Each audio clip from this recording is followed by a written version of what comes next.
Alright, to fix the snippet tool, come down here and type the word settings in the search box. This is on Windows 11. Come over to apps, go to installed apps,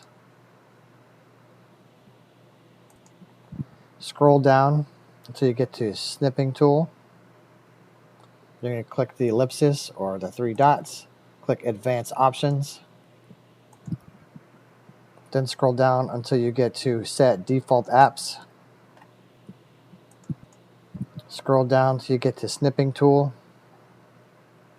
Click on snipping tool, and then for choose defaults, I have defaults for JPEG and snipping tool. Then go back here through the breadcrumb default apps, scroll back down till you get to screen snipping. Click on screen snipping, then you're going to click in here. It's going to ask you what your default is. By default, it has this snipping tool. You're going to choose screen snipping, click set as default, and that fixes it.